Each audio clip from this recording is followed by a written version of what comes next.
ક્યારે વિચાર્યું છે કે દર વર્ષે લાખો વિદ્યાર્થીઓ હાથમાં ડિગ્રી લઈને કોલેજમાંથી બહાર નીકળે છે, પણ બીજી બાજુ મોટાભાગની કંપનીઓ ફરિયાદ કરે છે કે તેમને કામ કરવા માટે કુશળ લોકો જ નથી મળતા? આ એક બહુ મોટો વિરોધાભાસ છે, નહીં? આજે આપણે આ જ સમસ્યાના એક જોરદાર ઉકેલ વિશે વાત કરવાના છીએ, કૌશલ્યની શાળા. તો આપણે આખી વાતને સ્ટેપ બાય સ્ટેપ સમજીશું. પહેલાં તો આપણે મોટી સમસ્યાને ઊંડાણપૂર્વક જોઈશું, જે આજે લગભગ દરેક ઇન્ડસ્ટ્રીને પરેશાન કરી રહી છે.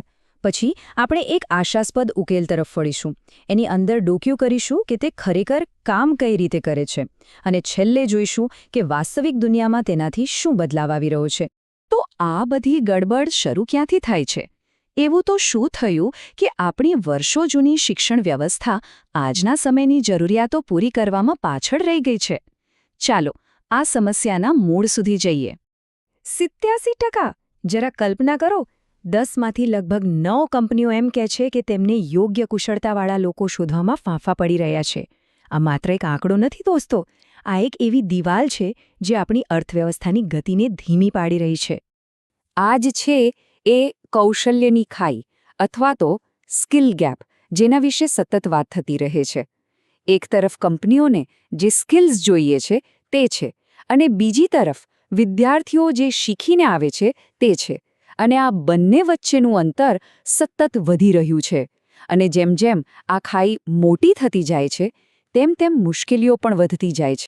આને આમ સમજો, ટેકનોલોજી જાણે રોકેટની સ્પીડે ભાગી રહી છે, જ્યારે આપણી શિક્ષણ પદ્ધતિ હજી પણ ગોકળગાયની ગતિએ ચાલી રહી છે. વિદ્યાર્થીઓ ભણીને બહાર નીકળે ત્યાં સુધીમાં તો દુનિયા ક્યાંય આગળ નીકળી ગઈ હોય છે. તો આટલી મોટી સમસ્યા છે, પણ શું એનો કોઈ ઉકેલ છે? હા, છે.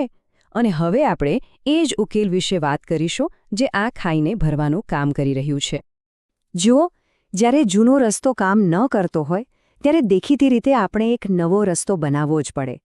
અને આ નવો રસ્તો આપણને એક અલગ જ પ્રકારની શિક્ષણ સંસ્થા તરફ લઈ જાય છે. તો આ કૌશલ્યની શાળા છે શું? સિમ્પલ ભાષામાં કહીએ તો આ એવી જગ્યા છે જ્યાં પુસ્તકો વાંચવા કરતાં વાસ્તવિક પ્રોજેક્ટ્સ પર કામ કરીને શીખવવામાં આવે છે. અહીંયા થિયરી ઓછી અને પ્રેક્ટિસ વધારે છે. આ એક એવો અભિગમ છે જે સીધો જ પરિણામ એટલે કે નોકરી પર ફોકસ કરે છે. તો આ બધું સાંભળવામાં તો સારું લાગે છે, પણ આ શાળા ખરેખર કામ કેવી રીતે કરે છે? ચાલો જરા પડદા પાછળ જોઈએ અને એક વિદ્યાર્થીની આખી સફરને સમજીએ. જેમ કોઈ ડૉક્ટર ફક્ત ચોપડીઓ વાંચીને સર્જરી નથી શીખી શકતો, એને ઓપરેશન થિયેટરમાં જવું જ પડે છે. બસ એ જ રીતે આ શાળામાં વિદ્યાર્થીઓ વાસ્તવિક દુનિયાની સમસ્યાઓ હલ કરીને ટેક સ્કિલ્સ શીખે છે. આ કરીને શીખવાનો બેસ્ટ નમૂનો છે. આખી પ્રોસેસ જુઓ, એને ખાસ વિદ્યાર્થીને નોકરી માટે તૈયાર કરવા જ બનાવવામાં આવી છે. એડમિશન માર્ક્સ પર નહીં, પણ જુસ્સા પર આધારિત છે. શિક્ષણ ક્લાસરૂમમાં નહીં, પણ પ્રોજેક્ટ્સ દ્વારા થાય છે. પછી સીધું જ કંપનીઓમાં વાસ્તવિક કામનો અનુભવ મળે છે, જેને એપ્રેન્ટિસશિપ કહેવાય. અને અંતે હાથમાં હોય છે એક સારી નોકરી. એકદમ સીધો અને અસરકારક રસ્તો.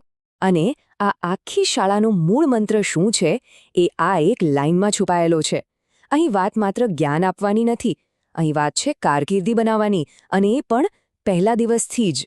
આ વિચાર પરંપરાગત શિક્ષણથી બિલકુલ અલગ છે. સારું, તો તેઓ કરિયર બનાવે છે એ તો સમજાયું, પણ કયા કૌશલ્યો શીખવીને?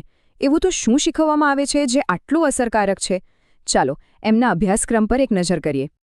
અહીંયા તફાવત એકદમ સ્પષ્ટ છે.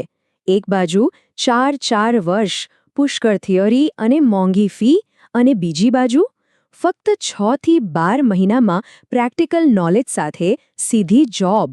આ ખાલી ભણાવવાની રીતનો તફાવત નથી, આ કોઈનું જીવન બદલી નાખે એવો તફાવત છે. અને અહીં કોઈ જૂની પુરાણી વાતો નથી શીખવવામાં આવતી.